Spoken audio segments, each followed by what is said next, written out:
Hello and welcome to the first episode of Understanding the Rainbow. I'm one of your hosts. My name is Clint. And I'm Ashley. So this particular podcast, we're going to take a look into a lot of things, but predominantly what we're going to start with is the LGBT, understanding everything that fits under that rainbow. This podcast came about from us talking one day on the deck while I was sipping an adult beverage and Ashley was watching me. Uh, and we were trying to decipher what exactly some of the terms meant that we were hearing. And it was something that interested us both, not in a bad way, but we didn't think it was ridiculous. We just thought, we really don't understand this. We'd really like to understand it more. So this podcast is a way for us to figure out all the terms and figure out and to meet people who fall under these different terms and to kind of find out about their lives and kind of figure out maybe where we fit under that as well. Yeah, absolutely. I think it'll be beneficial for a lot of people out there too, because we're both in our mid-30s. We both have, we have two small kids that are growing up way too quickly. And right now, even in their public school, they are learning about Pride Month, what the rainbow flag means and everything. And I think it's great to be educated and to be able to answer questions because for me personally, like I grew up Catholic. I went to Catholic school. I went to my first communion and confirmation and all that. And this was never taught to me in school. So having my kids in public school now and to actually see that the teachers are embracing all this is fantastic. So I want to be more educated, and I think that's one of the main reasons why we started looking into all this.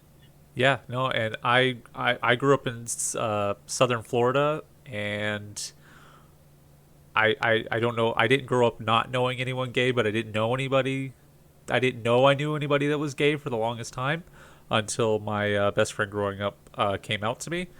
It wasn't a surprise when he did, but it was a culture shock for me going from being, kind of a sea of straight people to being the straight guy in a sea of gay people. So uh, I did have experience with that, and then something Ash and I discussed before, and I've discussed with my friend Matt, was how at that time in our lives we really thought it was a straight line. It was you were straight, you were bi, or you were gay, and now, like Ashley was saying, we're learning all these things that there's so much more than that. There's so much between straight and gay, and it's really fascinating in a good way, and it's I think it's a great time.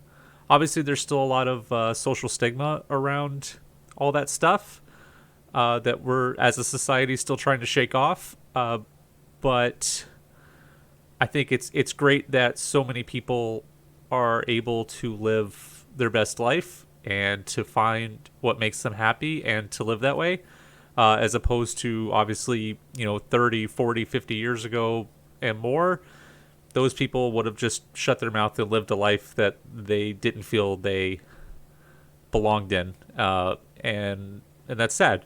So it's great that that's happening in society, and I hope as the years go, it's going to get more and more accepting. And I think that they're teaching this stuff to like our children in school is great, because they grow up in a world where it's just normal, right? It's just, oh, Johnny likes boys. That's fine, whatever, Whereas when my friend came out to me, it was a big deal for him. But, maybe later on, in a few years, it's not going to be a big deal. And that's kind of, I think, the world I think we'd all like to live in. And that's kind of the point of this, is that we want to learn all that. And, as the podcast grows, we'll learn all the different sexualities. We're going to try to learn all the genders. We're going to try and meet people in all those situations and different relationships, and who knows where this goes, right? I mean, understanding the rainbow doesn't just have to be LGBT. It could be all sorts of things in life, right? And I think that's it's exciting.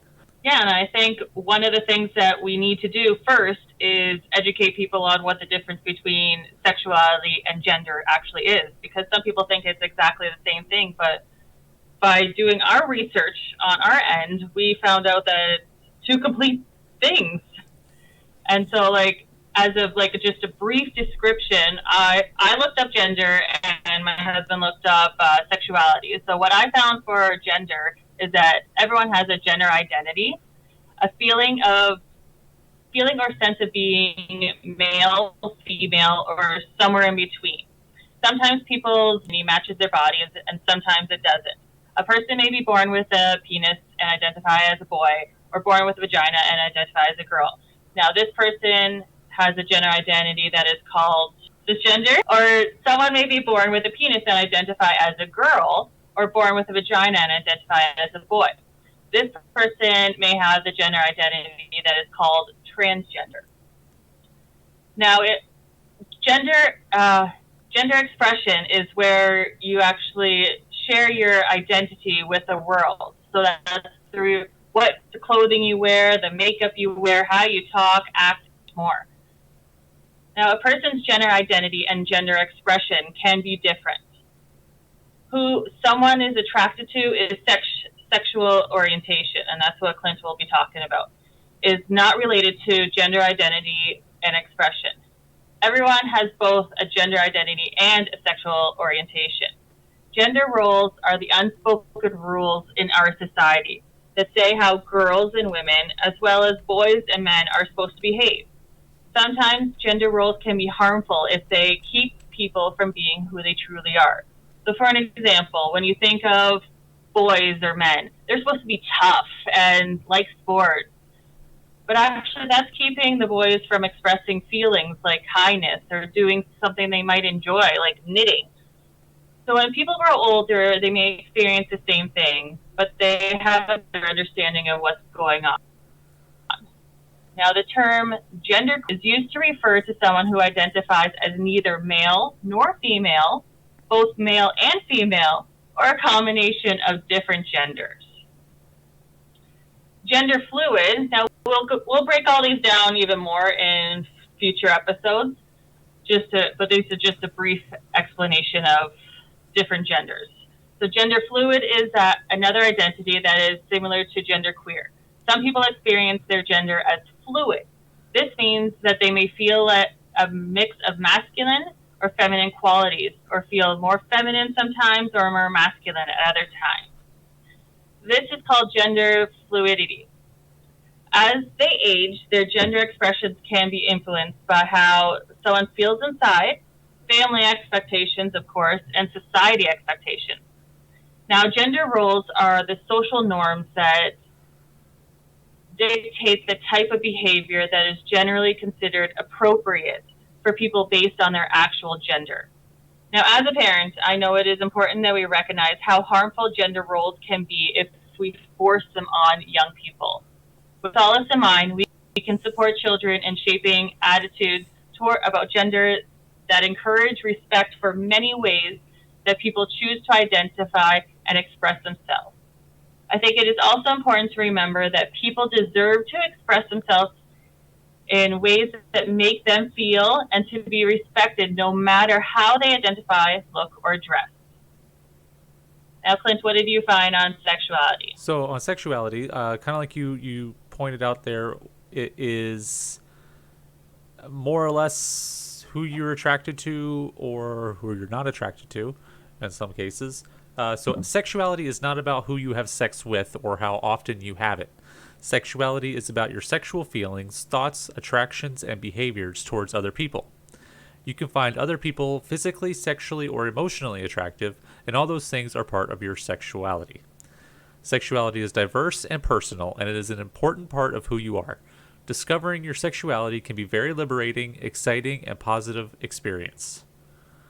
So, obviously my description is a lot shorter than Ashley's, but I think if we had to break down the two, it's sexuality is who you're attracted to, and gender's kind of who you are as a person.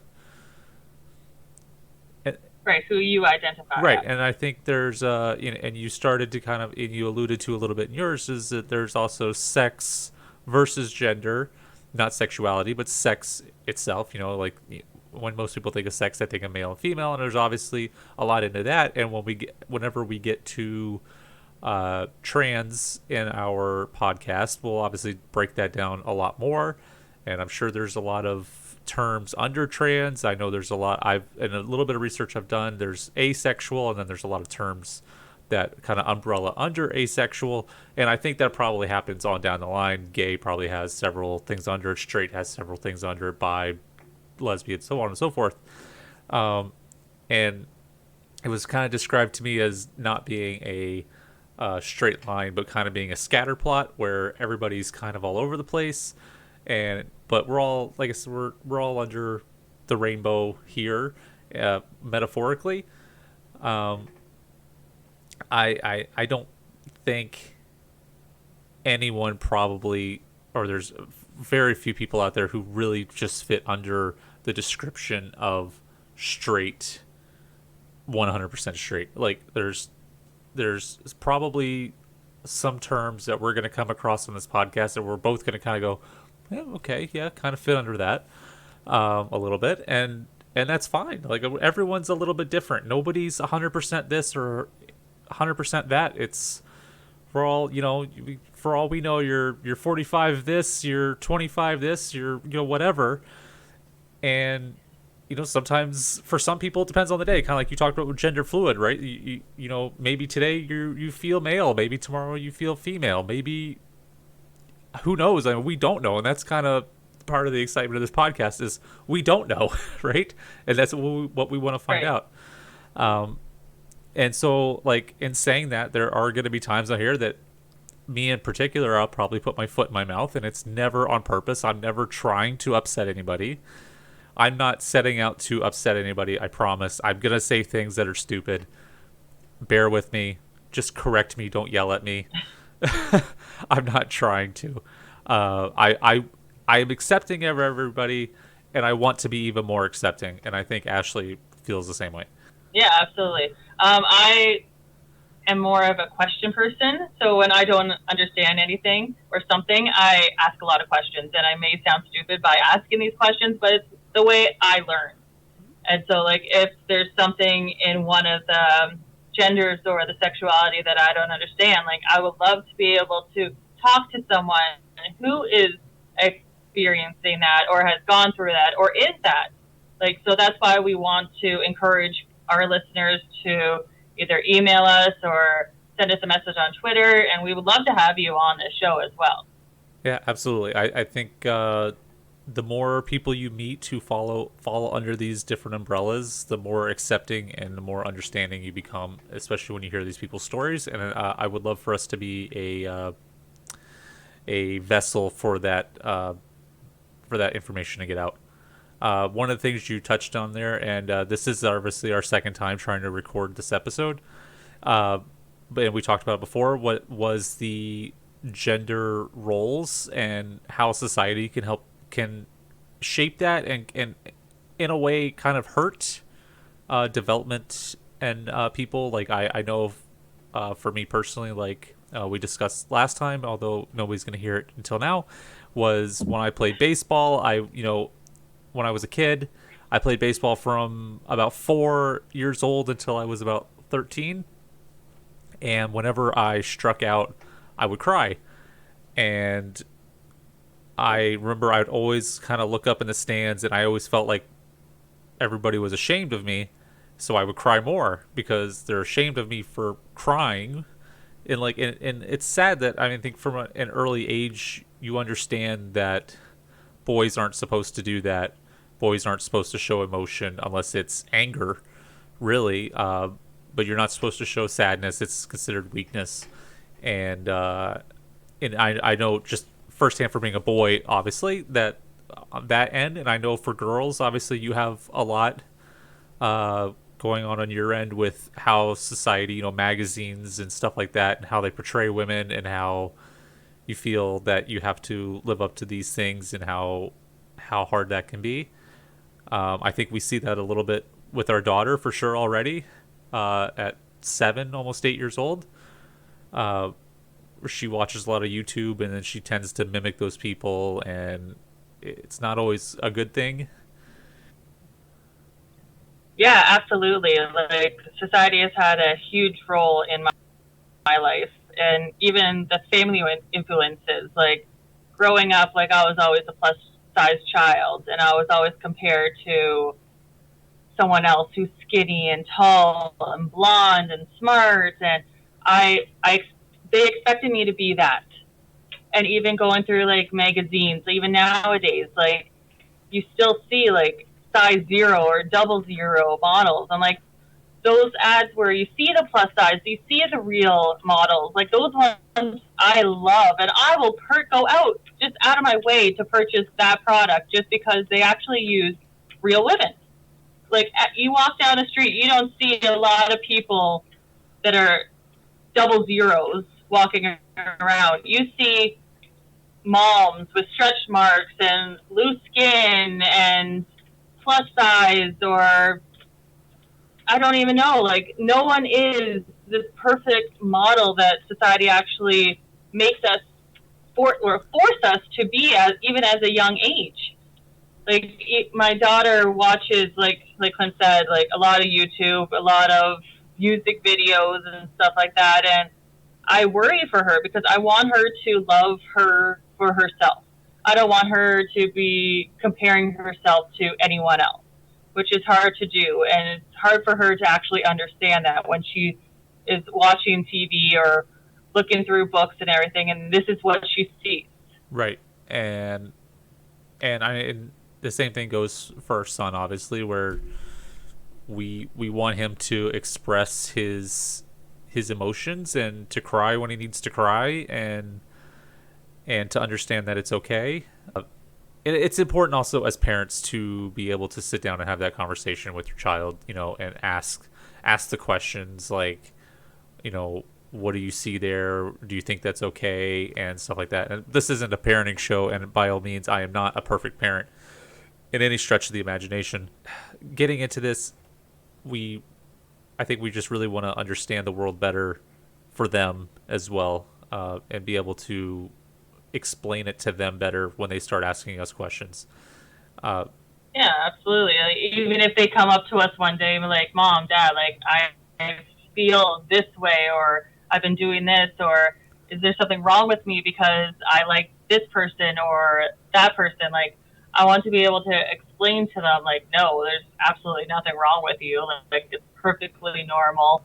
Like, and I want to be able to like explain to them like what category they may fall into if they need my assistance for that, or like help them out in any way possible, just to whatever makes them happy. I think that at the end of the day, I don't care who they end up with or who they are.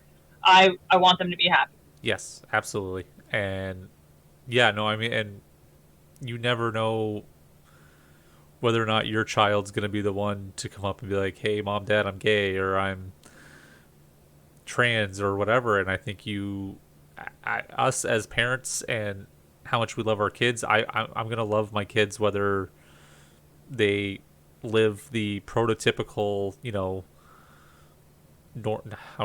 I hesitate to say normal, because I think normal, all the differences are normal, right? Like, and accepting all those differences is normal, and it should be normal.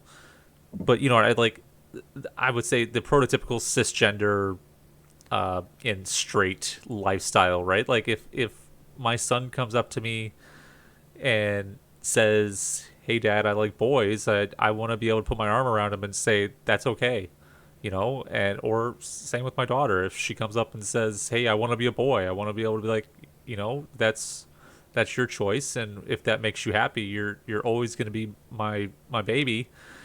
You're always going to be my child, regardless of what's between your legs, right? So, uh, yeah, no, Yeah, and I think like when you actually look at like the rainbow flag or the pride, like I think it's a perfect representation of what everything and everyone is, because it isn't just a straight red, orange, yellow, green, blue, purple. Like if you actually look at the rainbow, there's a mix of colors in between, from the purple to the blue, to the greens to the yellow, different colors, and there's so many different sexes and genders And I think that's a great representation. So did you? I know you had some information on the flags. Did you want to talk about the original flag and moving on from there? Sure. All right. Now, my first question to you is, do you know what the colors of the flag actually mean? No, I've always assumed it. I've assumed several things, I guess. But no, I don't know that each color had a descriptive reason for them. No. Oh, okay, so the first flag, it had 8 different colors on it. Now, an activist, an artist, an openly gay military veteran named Gilbert Baker met a fellow activist and future politician, Harvey Milk. Now, 3 years after they met, Milk challenged Baker to create a symbol for the gay community, and the end product is the first rainbow LGBTQ flag. So you'll see at the top the pink. Now that represents sex, and, and red is life. Orange is for healing. Yellow is for sunshine. Green is for nature. Turquoise is for magic and art. Indigo is for serenity, and violet is for spirit. Now, around 1978 and 79, they had what people believe is a shortage of fabric. So they got rid of the pink stripe in 1978 because the pink was hard to find. And the turquoise stripe met the same fate in 1979. Now, there are two possible explanations to why this happened. Like I said, the hot pink and the turquoise material was difficult to get. And also, the other reason people think the flag should have been an even number of stripes. So once they got rid of the pink, it was only 7 stripes. So people, I guess, were upset about that, and they Yeah. wanted an even number of My stripes. OCD probably would have been upset with the 7 as well. Oh, would you actually look at that flag and start counting 1, 2, 3, 4, 5, 6, 7? Oh, there's only 7. Sadly, yes, I probably There would should have. be 8, or there's. Kind of like the American flag has 13 stripes, right? And it's a weird number of stripes. I also understand why there's 13 stripes. It's the 13 original colonies. But I don't like odd numbers. Like, it took me several years to be able to put a volume on an odd number. Yes, this is It true. is true. Yes. And so I do understand it from that standpoint. Yeah. But then in 2018, a brand new flag was designed to include white, pink, and light blue striped chevron design. So you'll see the little triangle on the side of the new one. Now, this one is called the Progress Pride flag. Now, it reflects the colors of the transgender flag, while the brown and the black stripes represent people of color and those lost to AIDS. So now you Now I know. know.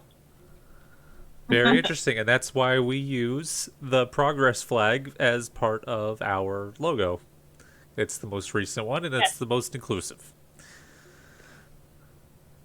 Right. When we also understand that every sexuality has their own flag as well. So when we actually break everything down, we'll be able to show their flag.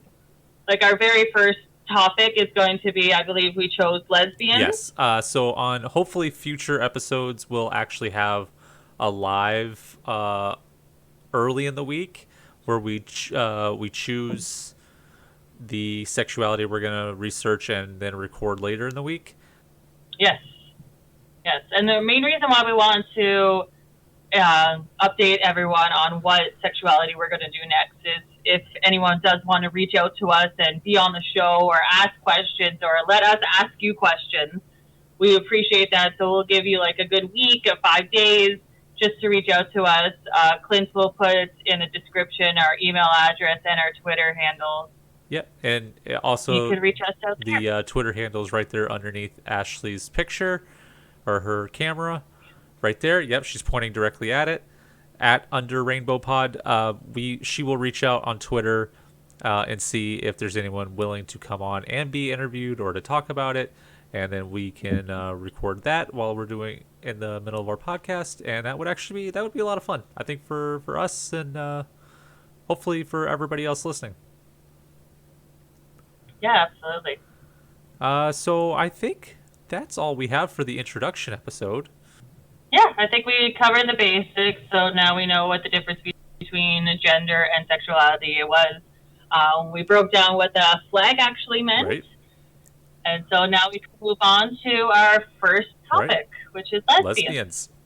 And we did not do that on purpose. I swear it was a random draw, and it just happened to be lesbians. So that was a lot of fun. Thanks for this, and I'll see you up in the bedroom here in a couple minutes. All right, take care, Have a everyone. great one. Bye bye.